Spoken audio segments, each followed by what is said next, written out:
আসসালামু আলাইকুম। আমাদের হাঁসের খামারের হাঁসের ডিম ব্যাপারীটি এখন নিতে আসছে। এখন ডিমগুলো ঘরের থেকে বেরোয় ব্যাপারীদের বুঝাই দিচ্ছিলাম এই কয়টা ডিম হয়েছে।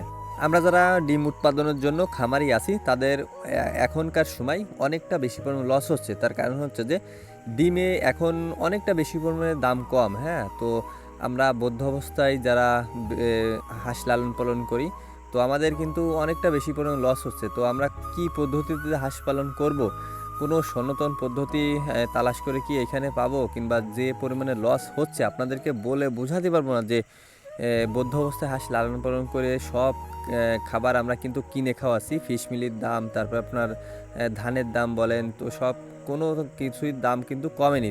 তো কিন্তু শুধুমাত্র ডিমের দামেই মূলত কমে গেছে। তো আমরা কিন্তু একদমই অনেকটা বেশি পরিমাণ লস হচ্ছে। আমরা কিন্তু এখানে টিকে থাকতে পারতেছি না। তো আমাদের এখানে কিছুই করার নেই। আমাদের খামার তো যতই লস হোক, খামার তো আর বন্ধ করে দেওয়া যায় না। তো লস হলেও আমাদের মূলত এরকমভাবে চালিয়ে যাচ্ছি এবং এরকমভাবে চালাই যাবো ইনশাল্লাহ। তো ব্যাপারীদের আমি ডিম গুনে গুনে দিচ্ছিলাম যে এই কয়টা ডিম হয়েছে, টেরে গুনে গুনে দিচ্ছিলাম। এরকমভাবে মূলত আমাদের অনেকটা বেশি লস হচ্ছে। আপনারা আমাদের জন্য দোয়া করবেন, এই যে লসটা হচ্ছে এই লসটা যেন আল্লাহ আমাদেরকে কাটায় উঠানোর তৌফিক দান করে।